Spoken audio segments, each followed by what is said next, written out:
Hey Kenny, we're getting really close to Fiorina 161. Is Coolerbot defrosted yet?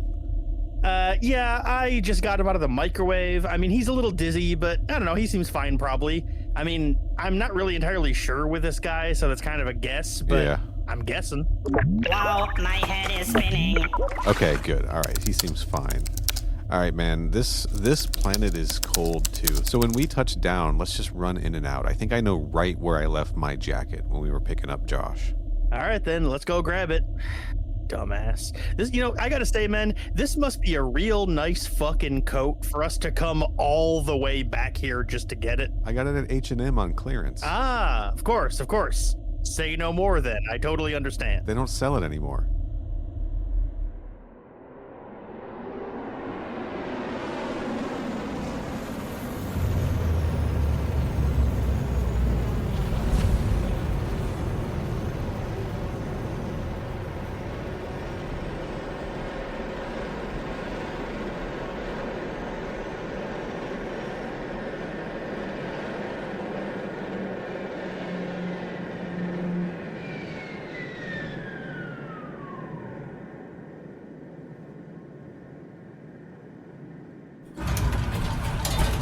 Hey, I'm looking over there, and I gotta say that kind of looks like a ship, like a big, sort of like dragon-shaped ship. I Whoa. don't remember that being here a few weeks ago. Do you? No, maybe they came looking for Josh. We should go. Let's go check it out. Maybe they got some cool stuff aboard. Maybe your jacket's there. Nope. No way. Absolutely not. Fuck that. Let's get the hell out of here. How's that sound? Yeah, let's go. Honestly, it really wasn't that nice of a jacket. Wait, what?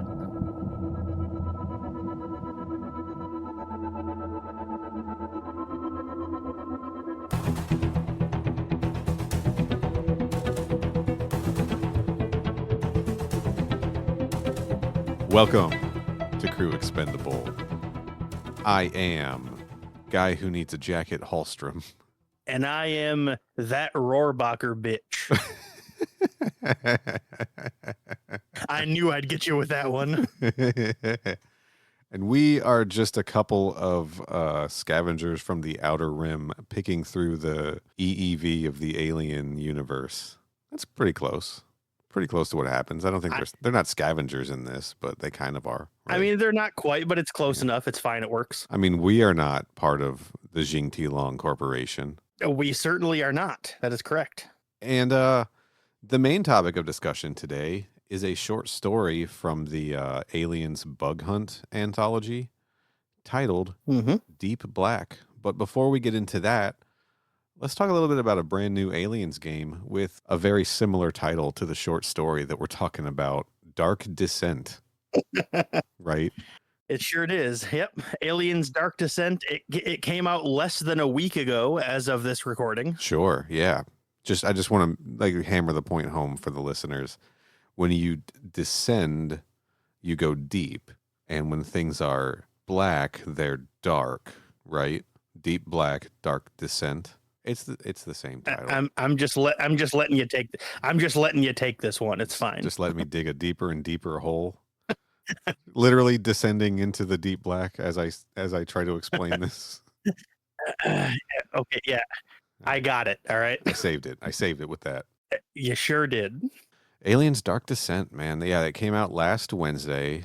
Whatever date that was. I don't know numbers. The 20th, right? It came out June 20th. June 20th. Yes. So which was a Tuesday. That was a Tuesday. And the day it came out, right around 9:30-ish p.m.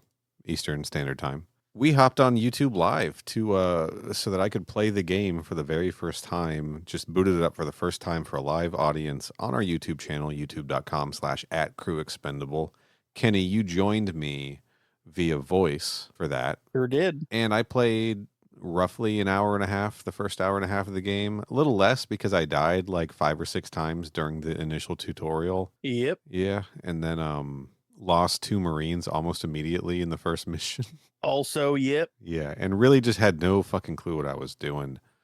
We've both spent some time with the game since then, and what do you think of it? I really like it a lot, man. I'm having a good time. Yeah, it's really, really fucking fun, isn't it? I wasn't expecting much because I believe I've gone on record on the show before that I don't really like RTS games, real-time strategy games, which this game is billed as. So I wasn't really expecting much going into it, but I've been playing it for, I think I have about 5 hours logged right around there, maybe 4. Yeah. And I'm really having a good time with it so far. I'll say I have cleared the first mission, 97% completion. There's one data pad I'm missing, and I know where it is, and it's just a tricky spot to get, and I don't want to waste another deployment just going to grab that one thing.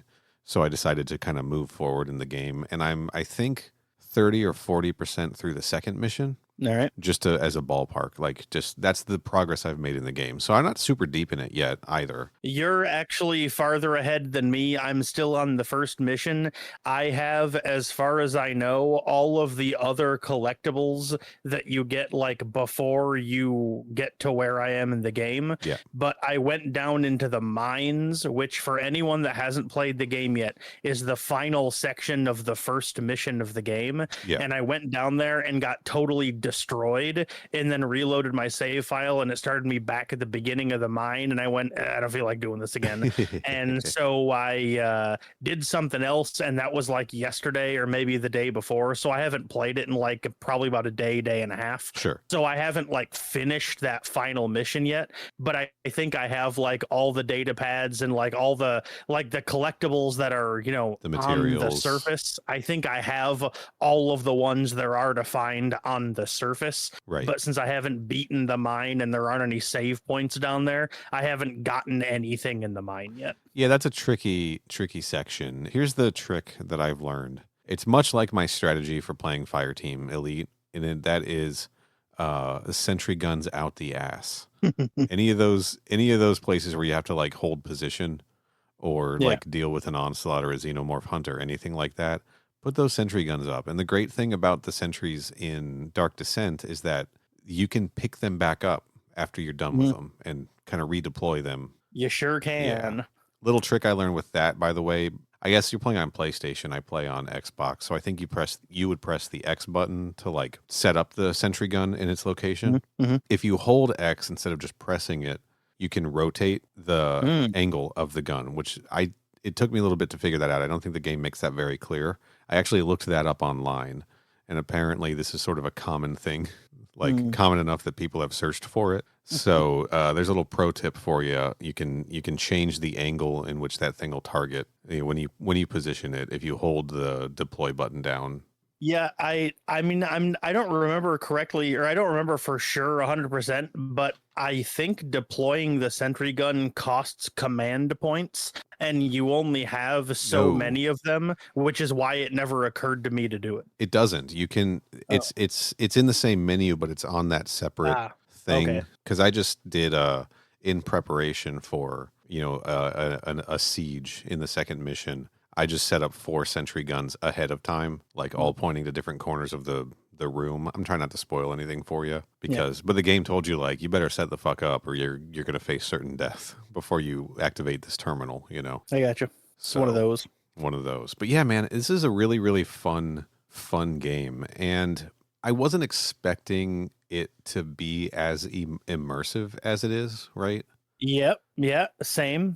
It's really, really taken over. Like it's definitely got like role-playing game elements to it in a lot of ways. Yeah. I mean, the role you play in the game is a commander who is sort of sending these Marines out from the Otago on this planet. What's the planet called? Lethe. It's Lethe. Lethe, yeah. I should mention for the listeners out there, this conversation, I don't want to say we're trying to keep it brief, but we're purposely not going into like super in depth about like the plot and the mechanics and things like that, because we do still plan on doing an episode about the game game, so we'll cover all that stuff then. This is kind of just intended to be like a first initial, like, first thoughts, what do you think? You know? Kind of a follow-up to the live stream, which again, that video is available on our YouTube page. But I just wanted to follow it up with some deeper, some more meaningful conversation about it now that I understand the game quite a bit better. Oh yeah. But yeah, so like you're deploying these Marines, right? But then there's all of the stuff in between deployments you have to do,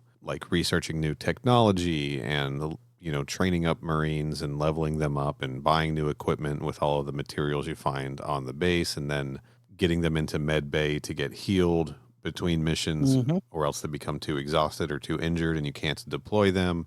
And then there's these interesting things where at the end of a day, it will oftentimes pop up some kind of event that has happened. Like the first one, I think, which I didn't do anything with, and I lost like a whole deployment day because of it, was all of the Marines are having nightmares. So you can either do this or that. You can either fix these hypersleep pods, or you can do or not do it. Like these choices you have to make. Oh, this soldier had a nervous breakdown. How do you want to handle it? And you're given options with pros and cons. Yep. Yeah, it affects the things you're able to do the next day and the state of the soldiers. And it's really, really cool idea. Sometimes you just get like nice things where it's like you don't get to deploy tomorrow, but instead we're going to just do a materials run, and then you'll just get a whole bunch of materials to buy sentry guns with, which is I like when those pop up. The first one that I ever got was two Marines, were fighting in the mess hall. What do you want to do? Right. And the options were ignore it and don't do anything, chastise one of them, chastise the other one, or chastise both of them. And like the reason why this is significant is because depending on which one you choose, your ability to deploy will be affected the next day. Like in my example, if I do nothing, then because I didn't take charge and be like a firm leader, I have less command points to use skills the next day, but everyone's available. If I chastise one guy or the other or both of them, then one or both of them will not be available for deployment the next day. Sure. But other than that, everything is going to be fine, and so like it does, your choices on these little options do affect how the next day of the game plays out, which is why they're relevant. They're not just like little narrative things. They actually have like a statistical effect on your ability to play the game. Yes. And boy, there's a lot of stuff to keep track of when you're playing there this game. Sure is. I think I said on the live stream that this is a game I feel like I need to have 8 hours of sleep ahead of time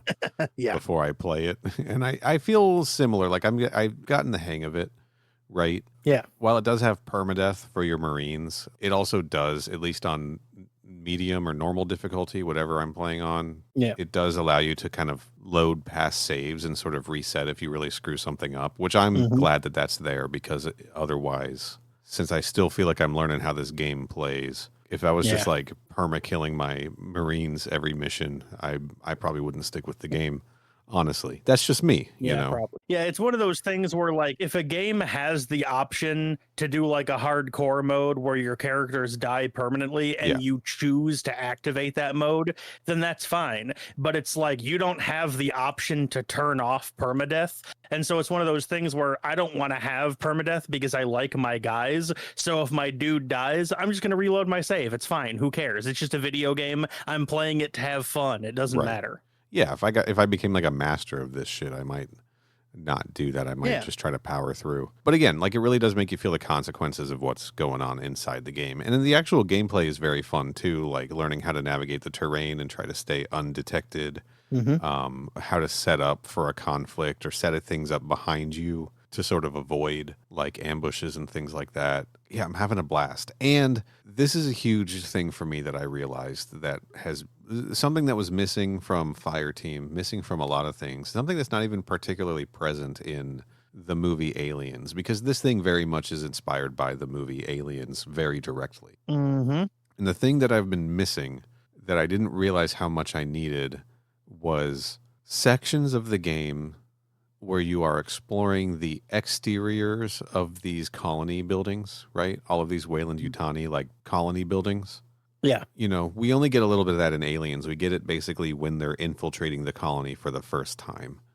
But in games like Aliens versus Predator 2, you get quite a bit of that, or the 2010 version. And I like that aspect of it. Mm-hmm. What's great about this is that you're outside, but you also go inside every single building, like every single installation. And some of them are large and go deep, and some of them are just like a bar or whatever. Yep. But I really like that aspect of it. You know, Fireteam was, I mean, there were outside levels in that, but none of them around a Weyland-Yutani colony, right? This was all like a research lab on an engineer planet and a space station. So like it's really giving me like the Aliens feels, if that makes sense. It's scratching an itch that Fireteam didn't, and that like a lot of the Marvel comics and stuff we've been reading lately also haven't scratched. So yeah, it's kind of gotten me just like feeling the property again. Not that I was ever out of it, right? But like, boy, we had what 2-3 months of covering aliens related stuff. Yeah, and got a little burnt out of that section of the property. a little bit, yeah. But this feels like fresh and exciting. And, you know, a lot of that I think is the gameplay. This is very unlike any of the other Aliens games I've played. Yeah, for sure. But also, definitely aesthetically, it's hitting me. It's a good game. Yeah, if you had anything else you wanted to say as like a final thought, go right ahead, because my final thought for it is that it's pretty fun and I like it and it's good. And if anyone out there thinks they might want to check it out, give it a try. It's a blast and I'm having a great time. Yeah, it's a real-time strategy game. It's like a tactical strategy game.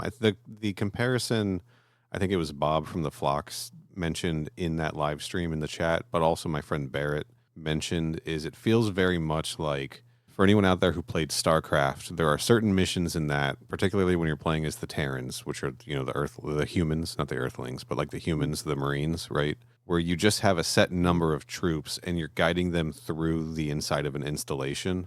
So you have to be careful with your positioning and when you send people into rooms and everything like that. This is like a more complex version of that. And those levels are always very fun in StarCraft. So if strategy games are your thing and you're an Aliens fan, this thing is going to satisfy. It's really deep and complex. There's a lot of intricacies. There's plenty of information to keep track of. And like, you really got to play it to like understand. For sure. It's good is what we're trying to say. It's good. The other thing I like is that I think it's just gotten people generally excited about alien stuff, because I haven't had any trouble getting Fireteam matches since the game released. Honestly, and that reminds me. Welcome to Crew Expendable. I am Prestige rank 60 Hallstrom. We already did the intro. I know, but sometimes I like to do it again when I think of a better one. Well, you could have just gone back and replaced it in editing, dog. No, that's never on the table. Okay, fine, whatever. Yeah. You do you, I guess. We're leaving it in. And as Kenny said earlier, we are planning, once we're through the game, really through the story and everything, doing a deeper dive, a full episode dedicated to Aliens Dark Descent, because the one thing we haven't touched on here is that there are heavy narrative elements to this game. It is very story driven. Yeah, getting into the plot and the characters and the specific mechanics and the places you go and like the details like that are like, you know, part of a real discussion rather than just like a initial thoughts conversation. Yeah. We'll get into all that stuff when we do the episode. So. We will. Let's move on to our main topic, the short story Aliens Deep Black by Jonathan Mayberry. Anyone out there, if you're wondering why, in fact, we're talking about this, I believe we may have mentioned it on a previous episode, but this short story is a direct sequel to the events of Alien 3. Yeah, it's one of the few things that directly ties into Fiorina, like acknowledges the existence of Fiorina 161 and the events of Alien 3. I know it gets like the events get mentioned in other things. I think there's like a map maybe in like some of the Alien versus Predator games, or I think Colonial Marines has a multiplayer map that's set in Fiorina. Don't quote me on that. I'd believe it. Yeah, so it seems like there's been a lot of retconning and just avoiding Alien 3 in the ancillary media. And Jonathan Mayberry said, not me. Well, I mean, to be fair, not mentioning it and retconning it away aren't quite the same thing. That's fair. I was trying to say that there's a lot of both happening, right? That's fair. Even the Marvel series hasn't mentioned those events at all, even though I think they've had stories that take place canonically after it. Yep, it just hasn't mentioned it at all either way. That's correct. Right. So, but we discovered by way of doing this podcast. Well, you didn't discover. You already knew how you felt about the movie. I discovered that I've been sleeping on Alien 3, and it's not as bad as people say. It's pretty fucking good. It's pretty fucking good. Probably the third best Alien movie for me, behind 1 and 2. Like, these almost go in numerical order for me. The exception being Covenant being a better movie than Prometheus. Fight me. I did have a couple of things, just not about the story specifically as far as like the plot or events or whatever, Right. but just like the existence of the story, because I don't know how you took the story in, but I physically read it in my physical copy of Aliens Bug Hunt that I own. Okay, I listened to the audiobook version, which I own. All right. Yeah, so I don't know, did you well, I guess listen to the intro, not like to the story, but like to the anthology collection? I did not, no. So anything that's there, you got to cover that for me. All right. Well, I'm glad you said no, because that's actually what it was that I wanted to talk about. He says a couple of things because Jonathan Mayberry, who, you know, as Neal mentioned earlier, wrote the story we're talking about. Yeah. He was also the editor of this book. Yep. And as it turns out, it was his idea to create this anthology in the first place. Yeah. The man is he's a pretty popular writer in general. Like, he's written quite a few books, not just short story contributions to like the Aliens, Predator, and Alien versus Predator, like anthology books that come out, but he also has like just his own bibliography of works. It was an interesting discovery to me to find out that like he was the editor of this book and it was his idea and all this stuff, because like I had never heard of this guy before reading this story. Right.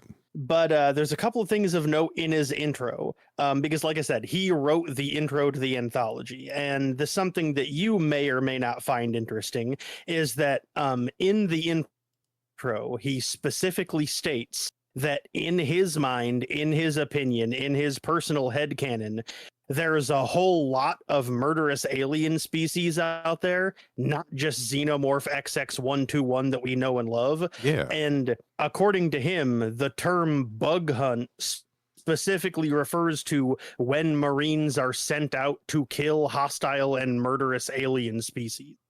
Yeah. Yes. That is what the term bug hunt means to him. That's not just what it means to him. That is also what we read in the William Gibson adaptations, the Alien 3 adaptations, that the bug hunts are when the colonial Marines are sent out like to colonies or planets that are going to be surveyed or whatever to keep like hostile native life forms in check.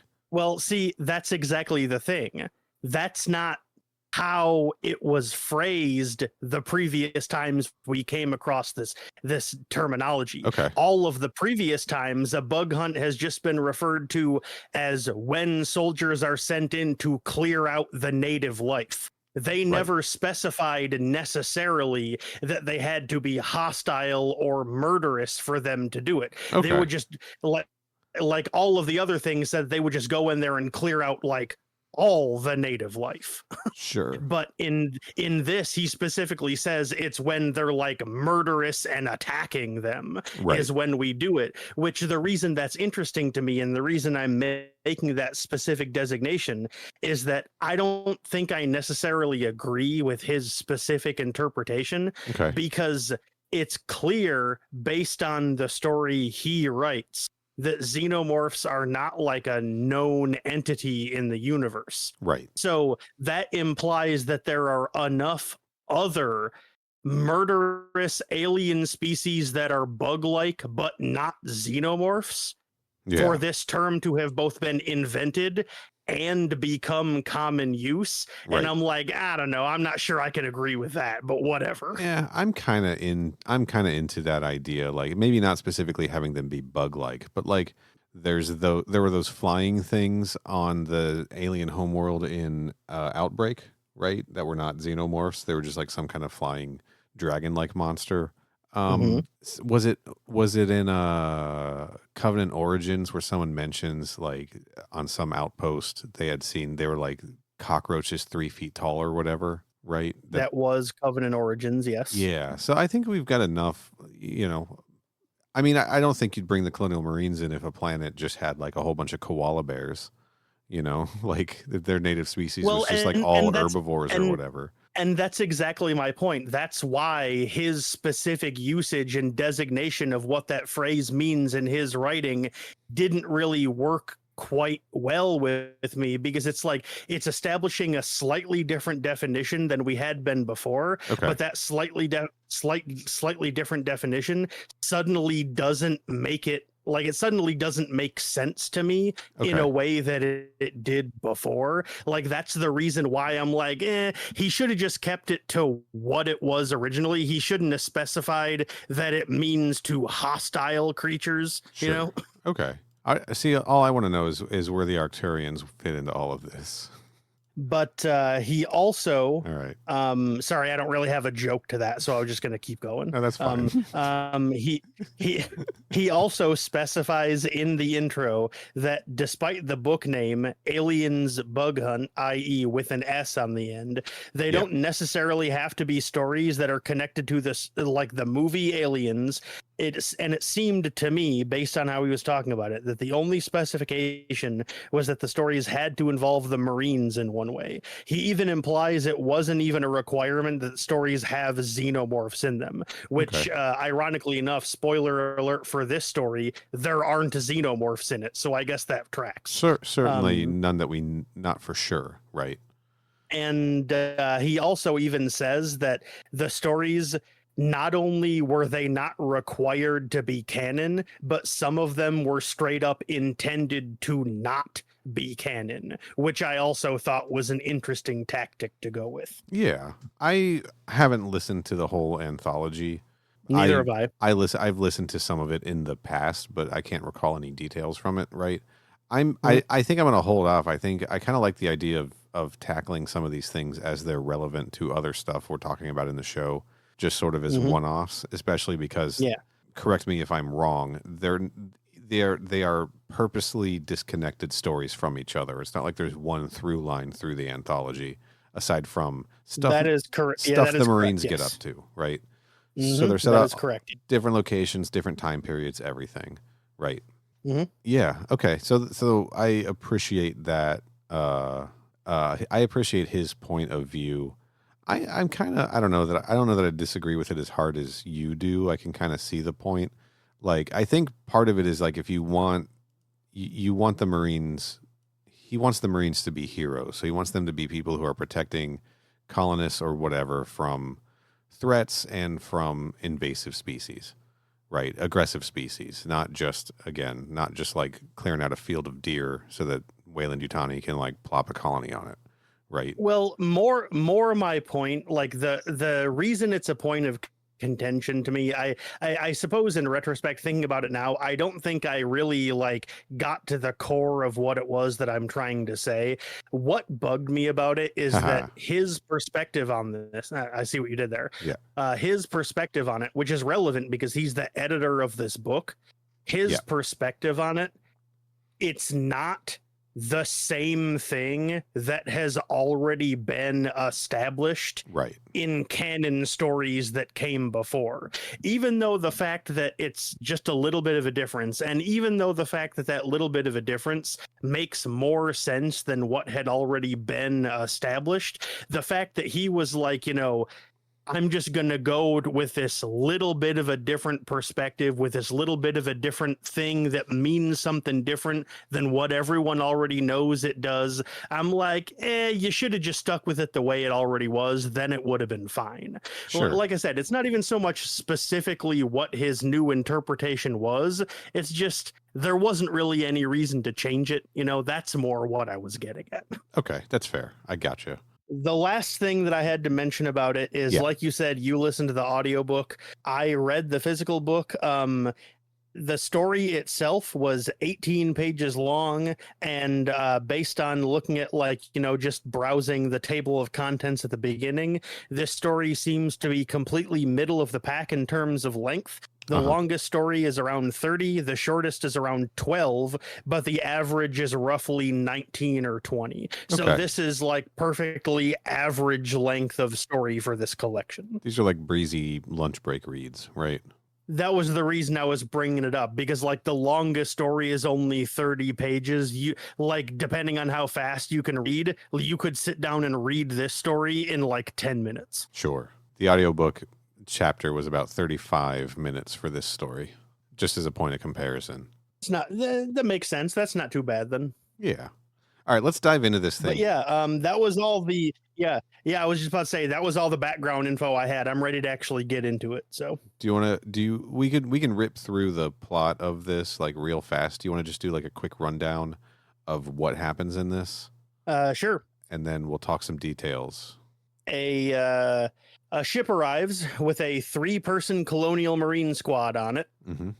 Oh, I paused there because I thought you were going to make a fire team reference. Sorry. Yeah, you might call this a fire team. No, I literally have written in my notes, a 3-person squad is sent in, parentheses, wait for Neal's fire team reference. I literally have that written in my notes. Yeah. No, it was coming. Don't worry. It was coming. Well, I just thought it was going to be coming there. That's why I put the pause there. But yeah, a ship shows up with technically 4 people on it because there's a 3-person Marine squad. Yeah. And then their synthetic pilot. And the 4 of them have been sent in by Weyland-Yutani to investigate the long-forgotten planet of Fury 161 because heat signatures have shown up.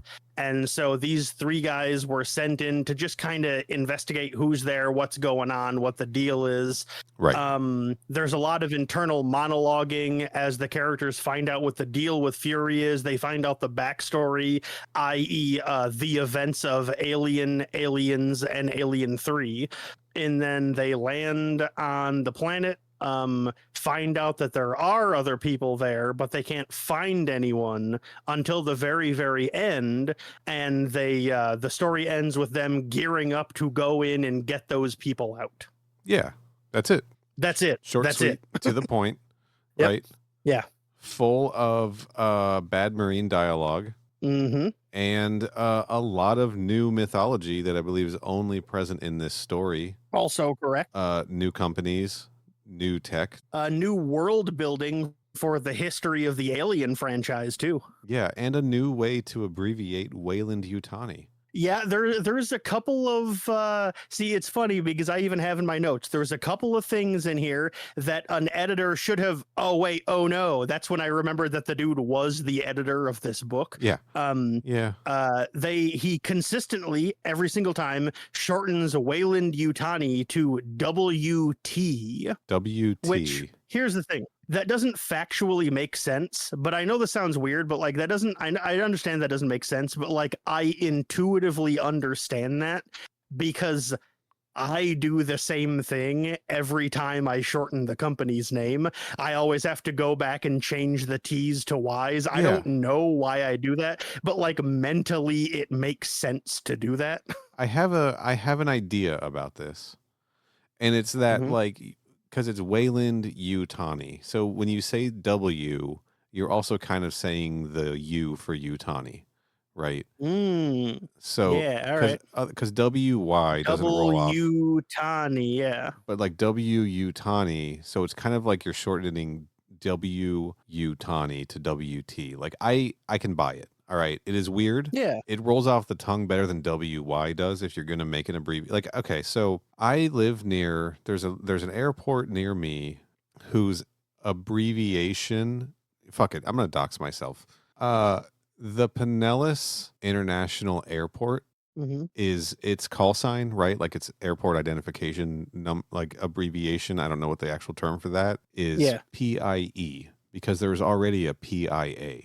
So their call sign or whatever is PI. Yeah. Even though it stands for Pinellas International Airport. All right. So like shit like this just happens, right? Yeah. Maybe on the stock market, Weyland-Yutani trades as WT. Yeah. You know, and that's just their official corporate abbreviation. I don't know, man. I mean, I just chalked it up to the guy made a mistake while writing it and didn't catch it. Like, it never even occurred to me to come up with a canon explanation for why. Right. I'm giving him an excuse. Like, it is in the trivia on the wiki throughout the story. Weyland-Yutani is erroneously shortened to WT. So people think it's a goof. And like when you're the writer and the editor, I'm sure that that's capable of happening, right? I don't want to come down too hard on Jonathan Mayberry. Just, yeah. I mean, maybe what we should do, because he also did some, like an Aliens versus Predator short story. Maybe we should check out some of his other Aliens work and see if he's consistent with that or if he fixed it. That'll give us the answer. Well, unfortunately, I'm going to come down on him one more time for something else. Sure. Another mistake he made during the narrative is at one point, there's some characters that are talking about the former inmates that were on Fury, talking about how they had double Y syndrome, but he accidentally calls it double X syndrome, which is just the syndrome of being genetically female. And so I'm like, that's not really anything, but whatever, man. Yeah, double Y like syndrome. That was clearly just a typo, so whatever, it's fine. There's a Wikipedia page, a Xenopedia page on double Y syndrome. The pattern of the affected person, who by definition would always be male, a predisposition of antisocial behavior, specifically very brutal crimes.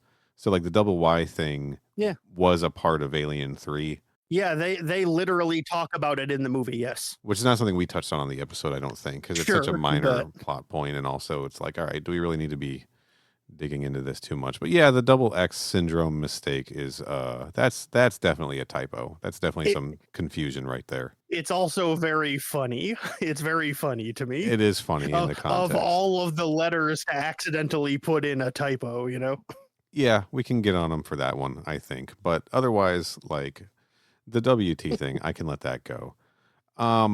Let's identify. I want to identify the characters, the very few characters we see in this. I think there's only 4 named characters. There is only 4 named characters. That is correct. So our narrator, because the story is told from first-person perspective, is Master Sergeant Alan Harper. Mm-hmm. Force Recon. Force Recon. He plays Recon in Fireteam.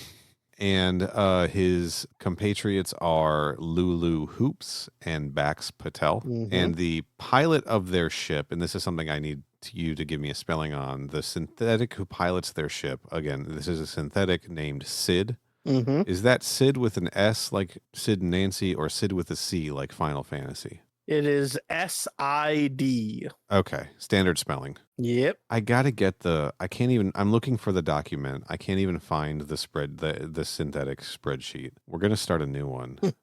It's around somewhere. Yeah, it's gone. I'm gonna create a new one because we didn't fill it in anyway. That's true. But yeah, also just as a little brief side note, the story takes place in 2189. Yes. So 10 years after the events of 3. So that, if we are taking that as fact, then we know for sure that 3 happened in 2179, which means it should be mentioned in the Marvel comics, but hasn't been yet.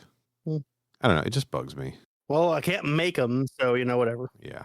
So the troops here are being sent in on a recon mission to Fury 161 because Weyland-Yutani satellites have picked up some kind of big-ass ship has landed at the facility.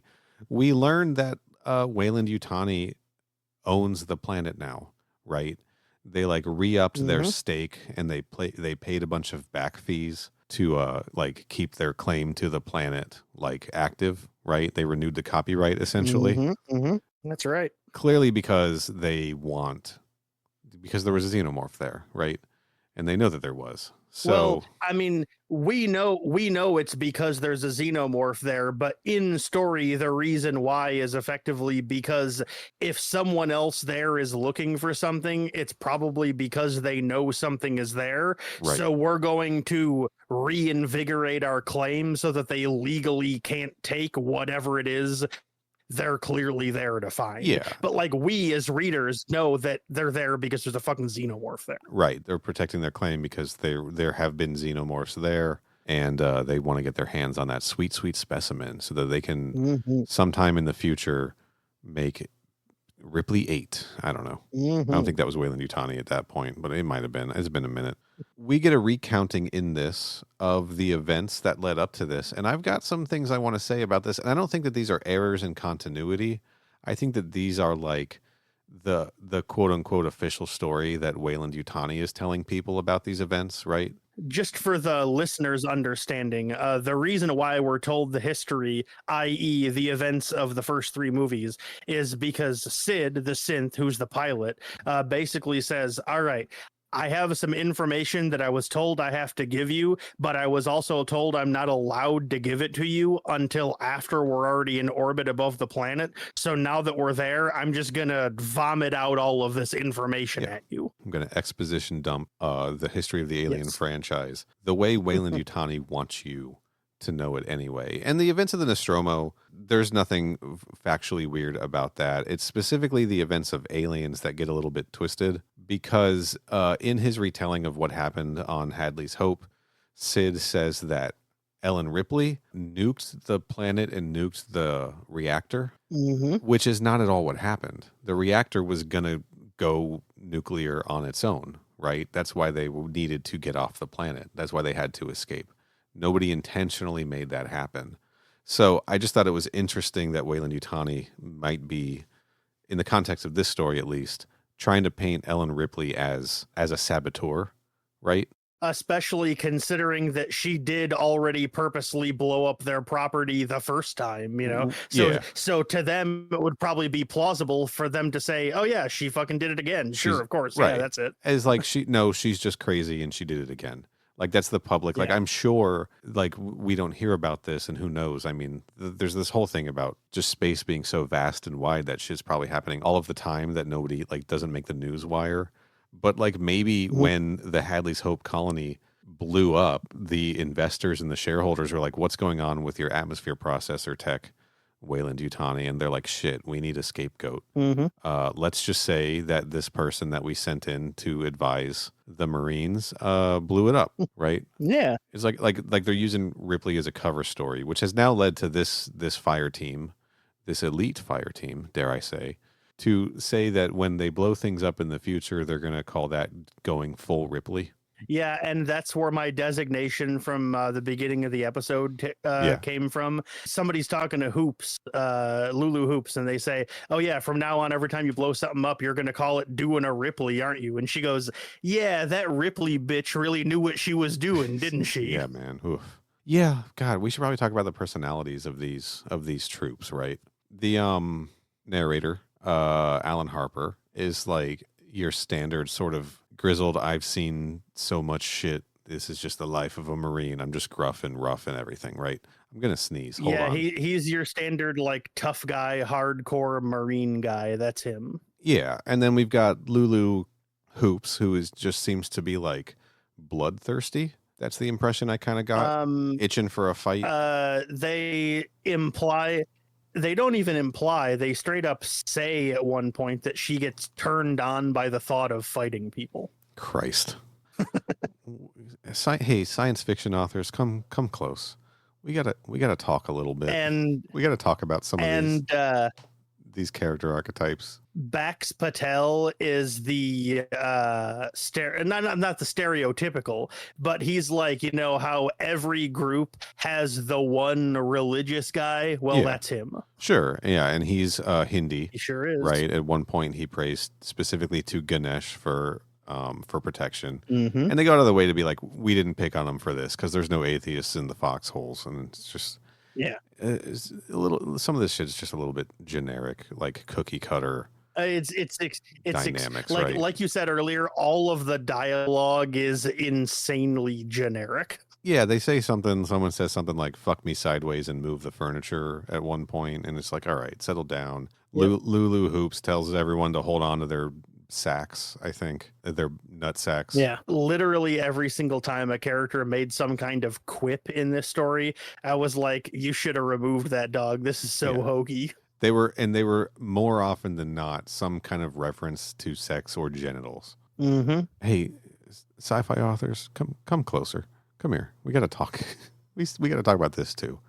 Knock it off. All right, just knock it off.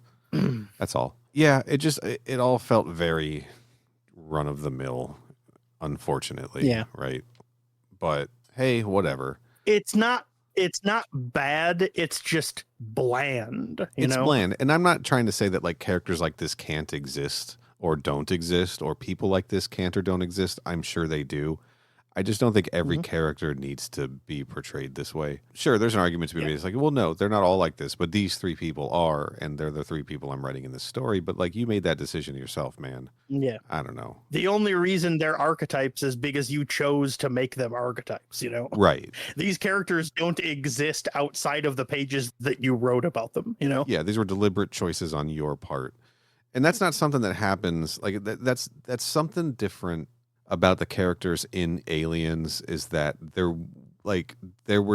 all had different personalities. Like they really genuinely did, and that's what made that movie work and what made those characters interesting, is that they didn't, like, some of them were certainly archetypal, of course, but they didn't feel generic, and they didn't all feel the same, and they all had their own personalities and distinctions, and it worked because it was the actors and everything and what they decided to bring to the roles and how they decided to play those characters that gave them nuance and made them interesting. And I think that the problem I have with most people writing the gruff Marine thing is like, it's not a fully fleshed out character. And in Aliens, it was able to be fully fleshed out characters because there were a lot of people making the decisions on how those characters would just be.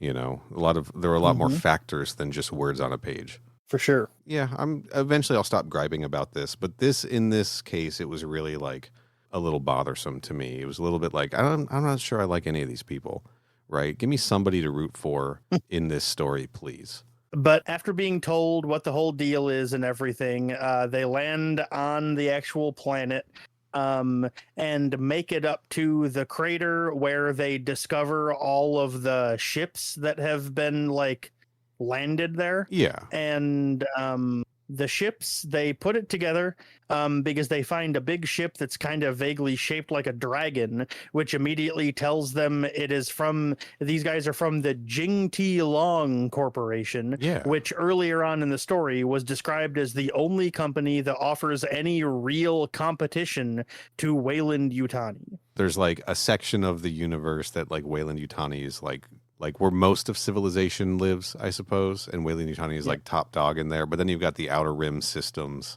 that are not as regulated, I suppose. And the Jing-Ti Long Corporation operates out there and like actually has resources and develops technology and stuff that can rival Weyland-Yutani's, including this Bai Long class exploration cruiser, which is vaguely, shaped like a white dragon. Also, for all you continuity heads out there, you may have had the same thought that I had when initially hearing that, namely, what the hell happened to the Juto Combine then? What? Well, I looked it up. You looked it up. Great. And I assume because when they were like, oh yeah, Jing-Ti Long's the only company that's competitive to WY, and I was like, oh, does that mean Juto like doesn't exist or something, or like maybe is, I don't know, severely like reduced in scope and power or whatever? And I looked it up on our favorite website, Xenopedia, and that actually does seem to be true. According to the Xenopedia page on the Juto Combine, as of the novel Inferno's Fall, which takes place 2 years before this story does, the Juto Combine is now part of the UPP. I was gonna say the Juto Combine does pop up in Inferno's Fall. It's not one I've read, but I've heard. I think I heard an interview on another Alien podcast with the authors, so I got a lot of details out of that. And it's on my list of ones to check out just for fun, since I'm feeling like Alien stuff right now. For sure. Another interesting bit of lore that our man Jonathan Mayberry introduces is that apparently out in space in his universe, there's just some dudes out there worshiping Odin called the Neo-Norse, who are developing a torpedo system specifically to take out like mercantile transport ships because I guess they hate the supply chain. Yep. And the reason they're in this story is because while they're on their trek to the crater, Alan Harper, our first person narrator, monologues to himself about how their previous mission was taking out a whole bunch of Neo-Norse that had taken over like a rocket ever. And I was like, oh, so you're just gonna invent that now too? Cool. All right. But yeah, they get to the open zone that is set up where all the ships are, and all of them are set up around the pod, as in like pod. specifically the one that Ripley landed in. Yeah, the EEV. And they don't go in to investigate it quite yet, because first off, they do some like thermal imaging scanning and stuff, and they discover that all of the people are inside the ship.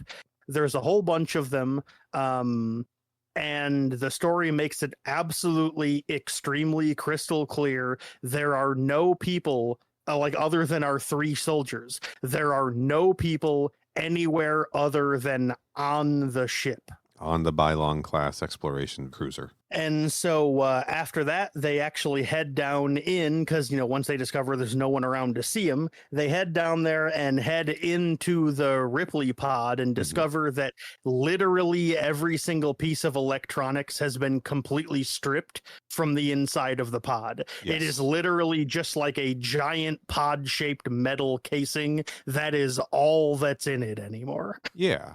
And this is where they throw out the idea like, oh, maybe they were here searching for remaining DNA, right? Because they have been filled in on the story that there was a xenomorph here.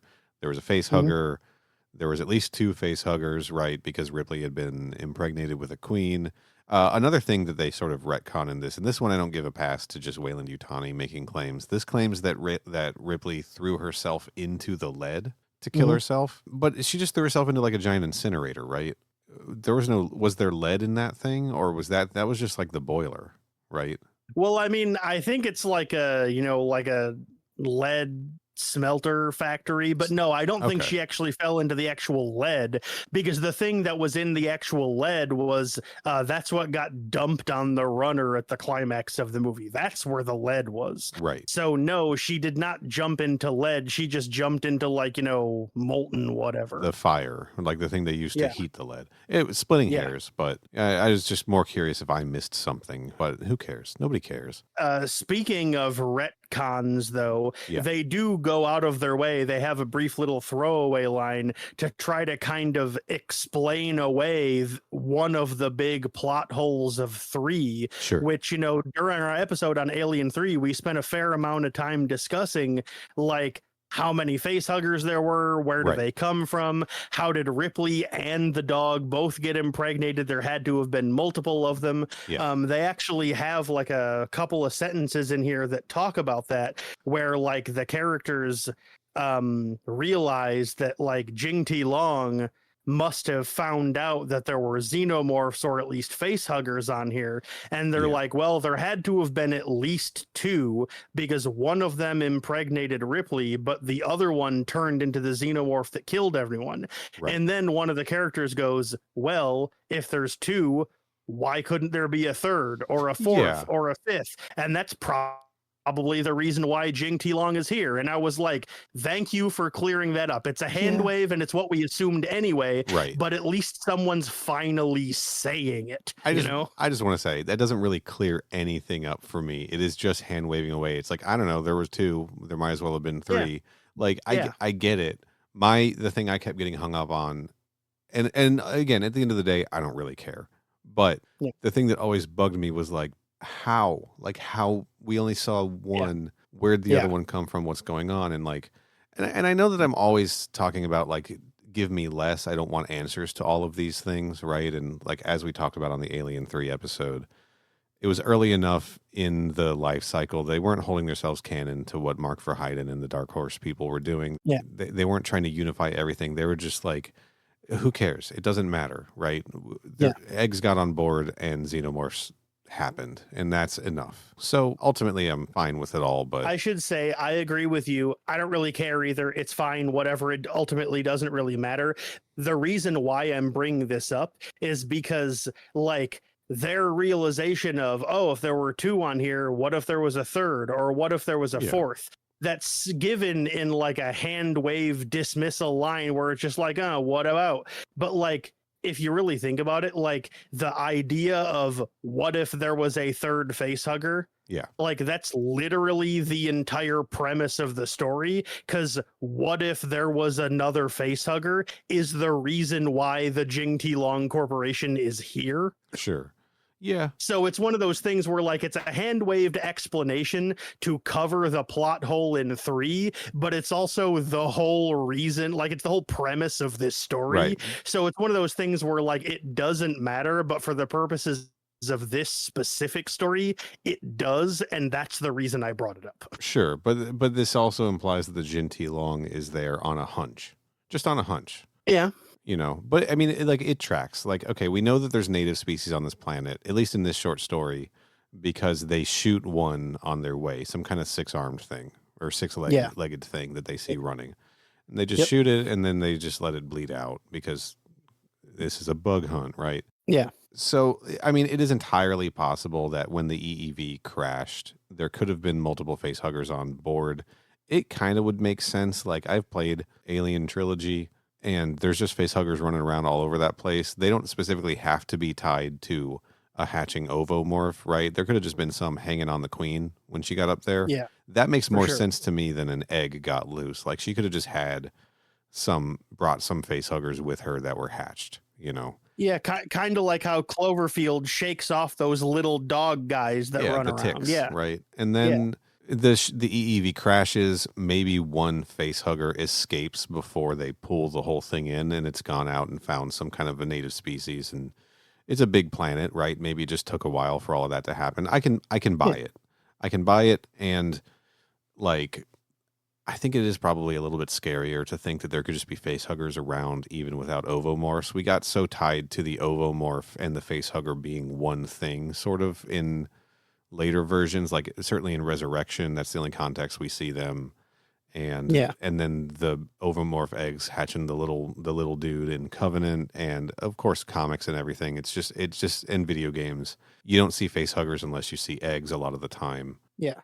And so, in my head, I think I just got twisted up into thinking like the two have to go together. And you're right. Yeah, like an egg and a facehugger is one creature that's 2 parts. Right. Yeah. But it doesn't have to be that way. And I like that. I'll buy it. Okay. I'm fine with it. All my issues with Alien 3 are out the window thanks to this short story. Like, I'm totally on board. Also, right here is where the story does a little bit more like what I thought to be pretty interesting world building of just like the history of the Alien franchise and like how the world has just like progressed over time. Right.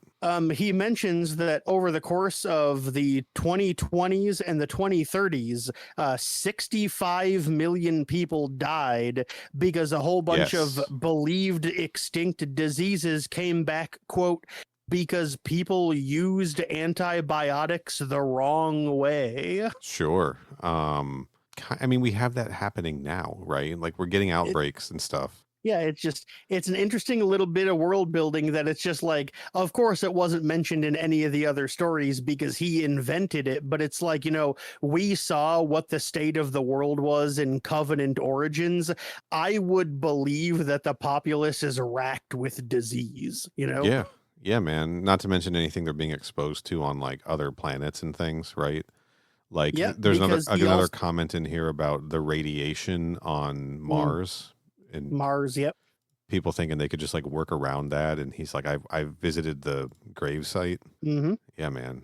He specifically says that there were 50 colonists that were sent to Mars, and of those 50, 48 of them died from either radiation or bacteria that they found under the ice. Jesus. And this is why those excavation missions like we're seeing in Thaw are important. You can't just grab the ice and bring it. Like, this is what this must be what they're doing there. Mm-hmm. It all connects. Alien Thaw issue 3 coming soon, I think. That's right. That probably will be our next issue or episode, rather. Likely, yeah.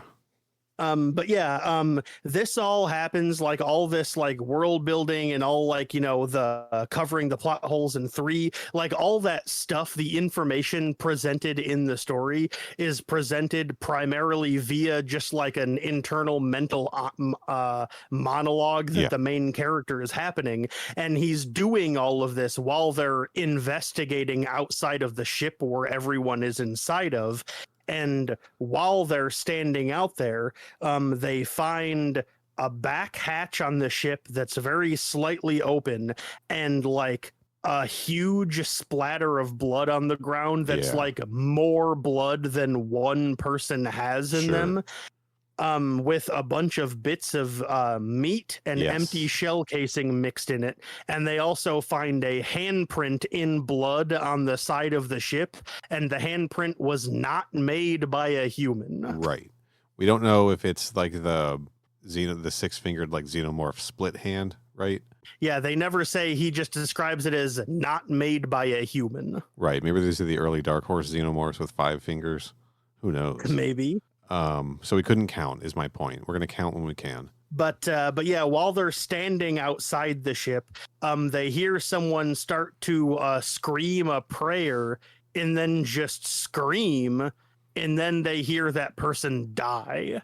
Yes. And so the 3 of them, the 3 soldiers, start discussing what they're going to do.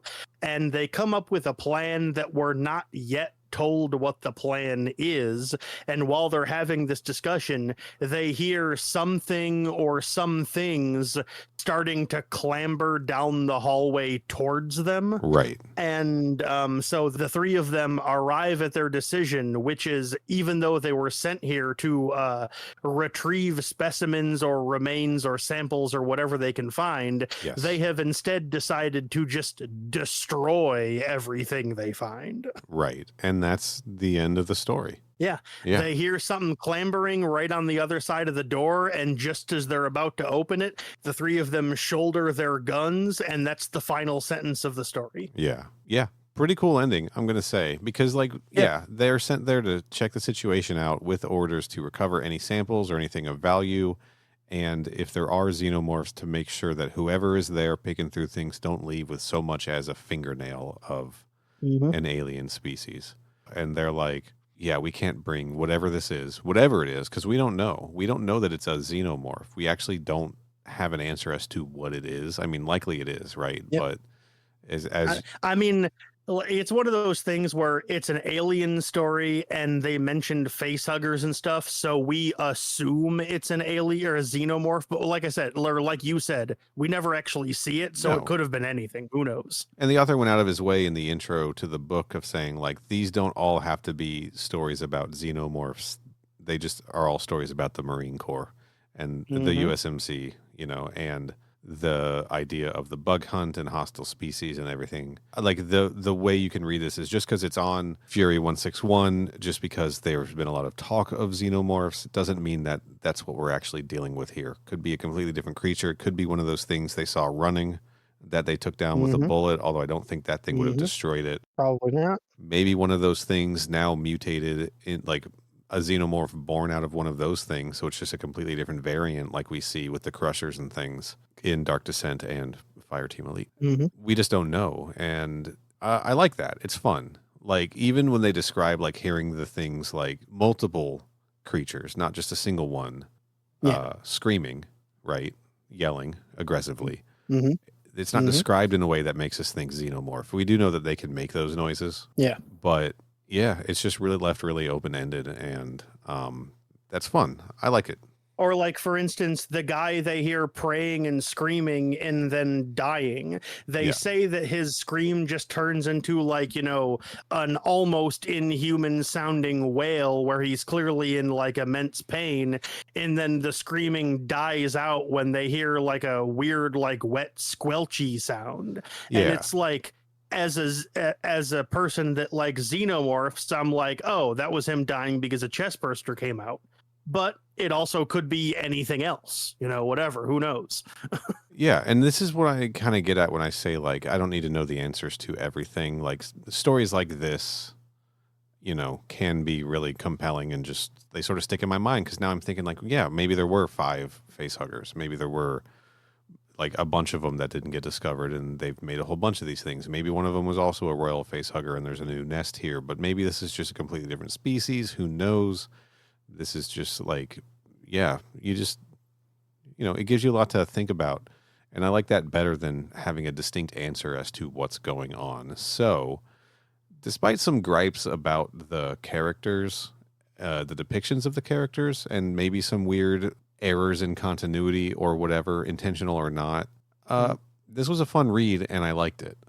My metric is a little skewed because this might come as a weird bit of little of Kenny lore for people, but I don't really like short stories. I don't like reading them because it's one of those things where I start reading them and I'm just as I'm starting to get into it, just as I'm starting to finally pick up how the author's writing, their physical style, what the story's about, how the characters are going to act, the story ends.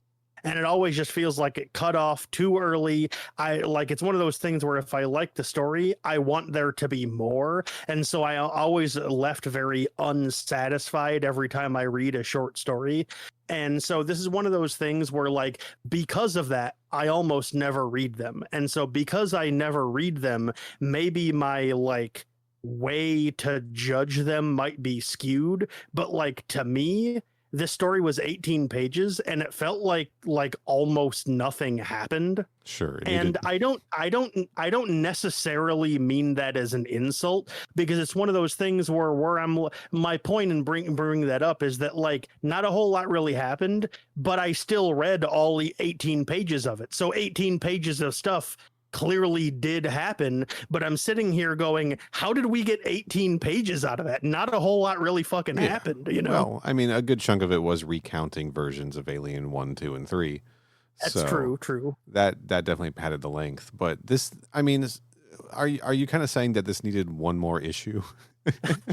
No, I'm not necessarily saying that, because despite my general indifference towards ambiguous endings, there are a handful of situations where I think they work, and I think this story is one of them. I like that it cut off right before we found out what they were, because it's one of those things where on one hand I'm everyone knows they're xenomorphs.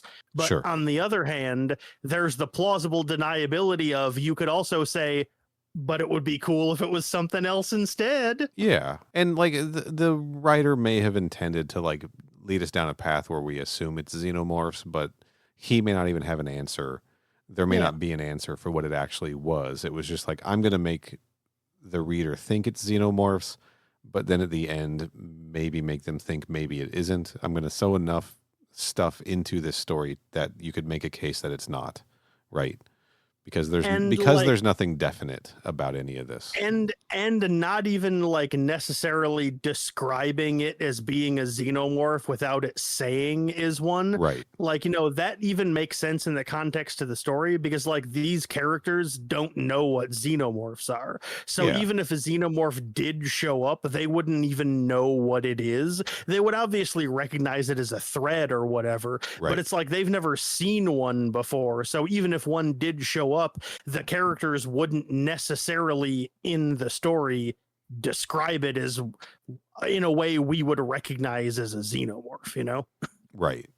Comparing this to the only other short form self-contained thing that we've covered on the podcast, which would be Aliens Aftermath, right? Mm-hmm.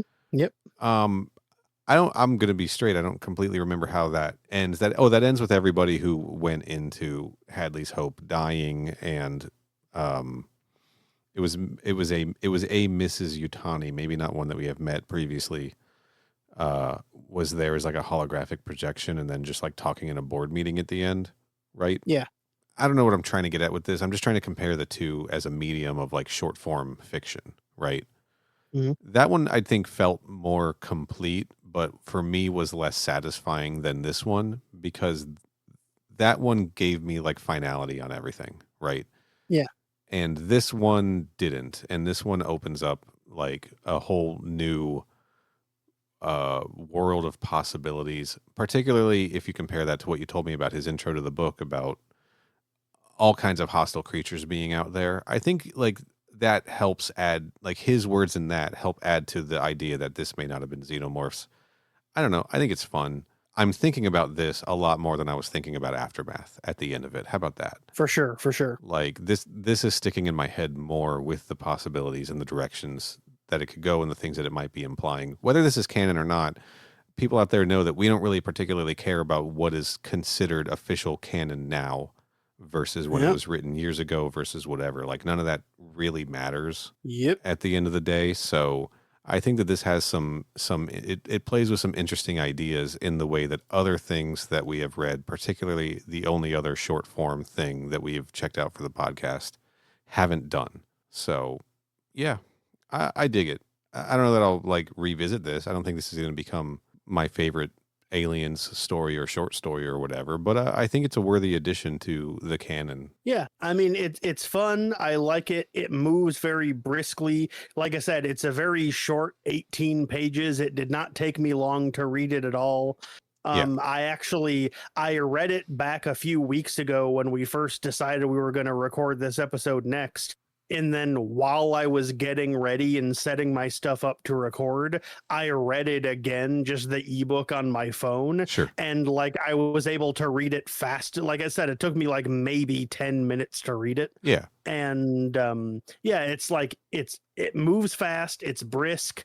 The characters, they might be stock, but they're all well defined as far as like separate from each other. I didn't have a hard time keeping track of who was who. Of course, the fact that there's only 3 characters may have been part of that, but whatever. Yeah. Like I said, an ambiguous ending. It has a cliffhanger, which is interesting. I'm trying to remember the last time an alien story ended on a cliffhanger. Right. Yeah, I don't think that's happened very often. And as something you mentioned earlier, but just kind of glossed over and we didn't really elaborate on it all, this story is in first person, which is, I think, the first time that's ever happened. Yeah. There's one other instance of it. I don't have it in front of me, but that was something commented on the internet as well. But yeah, like this is in first person, which is very interesting to do. Like I said, it's not something the Alien franchise had ever really done before. So yeah, this story, it has some problems, it has some issues, but it's a lot more interesting, and there is more there than the 18 pages and the like 1 sentence plot description would imply. Gotcha. Okay. So other first person things that the wiki mentions are a Predator short story called The Pilot, which doesn't count because it's Predator, and the 2006 Diane Carey novel Aliens DNA War was also written in first person perspective, which we have not gotten to yet. We probably will eventually. We're gonna have to read so many books. There's a lot of them. I mean, from what I can tell, it's mostly comics, but there are a lot of books. I don't think I really have anything else to say about Deep Black.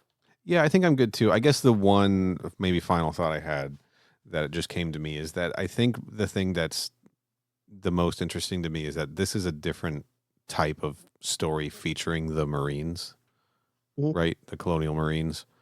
It's not like action or combat based. It's not action or combat based. The setup is very much the same as, other things we get, particularly 2 recent entries in the Aliens video game canon, where it is small groups of Marines infiltrating places and checking things out. I do think that this story is very thematically connected to Dark Descent, that not just in terms of the jokes about the titles I made at the beginning of the episode, but also the idea of like we're sending Marines into this place to investigate and recon and find answers, right? Mm-hmm. But it's a different type of story than the other things that we've covered now, and maybe this is a whole book of stories like that, right? Again, it's been a long time since I listened. I didn't listen to all of this, and it's been a long time since I listened to any of it except for this one.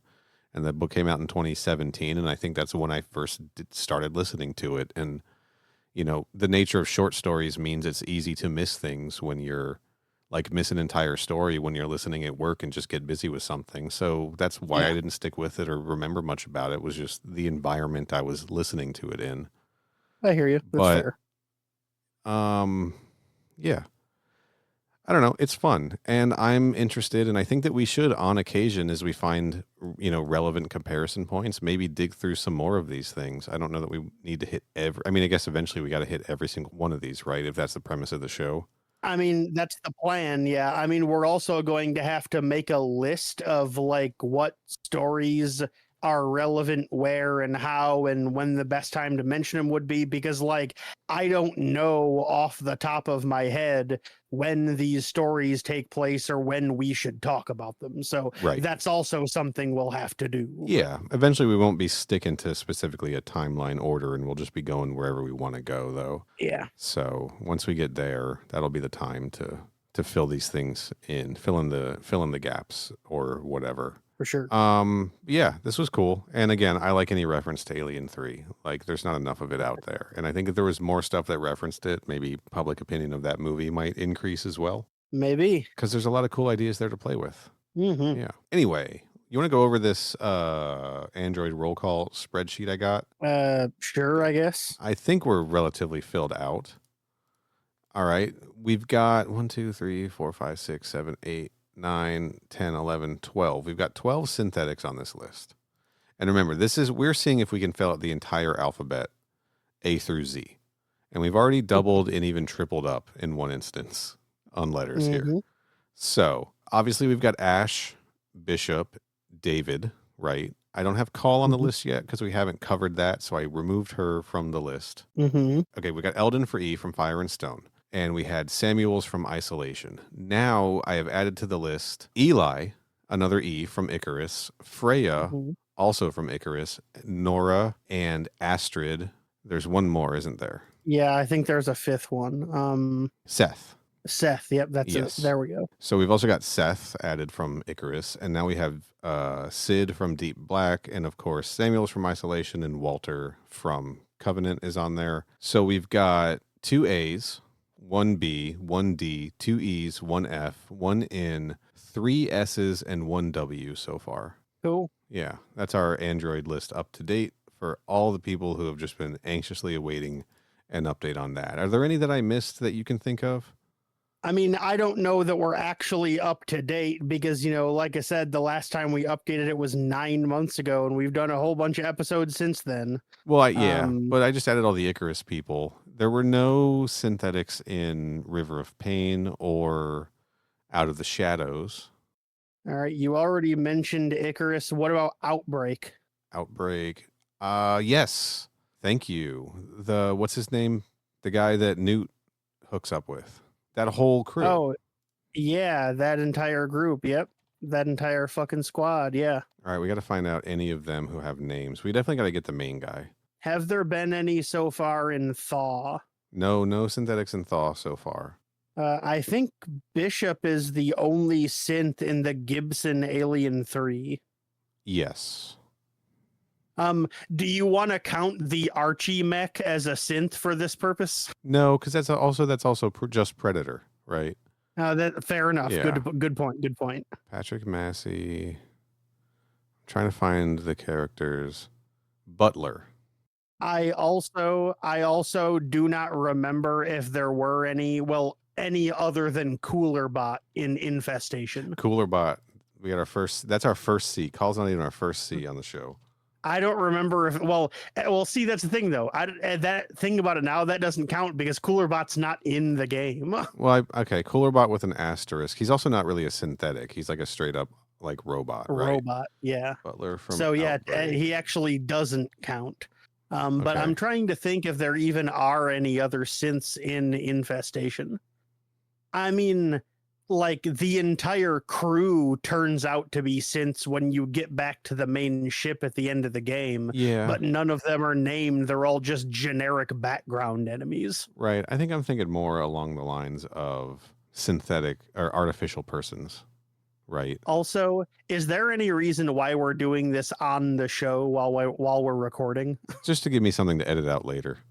Oh, okay, all right. We're going to tighten it up. All right. So I think our list is relatively up to date. I just wanted to give people an update on that. And if there are any that we missed from any of the things we talked about, write us mother@crewexpendable.net or tweet us at crewexpendapod on Twitter. That's the one. and help us fill this list out. Speaking of which, you can also find us on Instagram at Crew Expendable Pod, and our website is crewexpendable.net. And again, our YouTube channel is youtube.com/@crewexpendable. Again, mostly it's just the podcast episodes going up there for however YouTube does podcasts for YouTube Music, which is very strange to me still, but we're going to be doing more live streams and things like that over there as we're getting into more and more Aliens video games. So subscribe, keep an eye out for more lives, or go check them out after the fact. They'll all be archived there. And yeah, when we do them, come hang out in the chat. Tell us why we're wrong about River of Pain or whatever. That's right. We'll get into it. Kenny, where can people find you on the internet if you want them to? There's various social media sites and places of that ilk that I'm on. Anything that I am on that is like forward and public and front facing, you can find me because I use the same handle on everything. I have a personal brand that I have been maintaining for 20 years, something like that. And it is at CYHOBBEZ. Yes, you can find me on Twitter very sparingly at Final Neal with an A, Neal, and Instagram at Final Neal Retro. Rate and review this podcast in all your podcast apps. Give us good ratings, 5-star reviews, all of those things. Please, it really helps the show out. Go check out our YouTube channel. Subscribe over there. Just help us get the word out, right? Spread the word about Crew Expendable. And we'll be back next week to either talk Aliens Thaw Issue 3, if it's time, or Alien Trilogy, the video game. So until then, stay frosty. Stay frosty.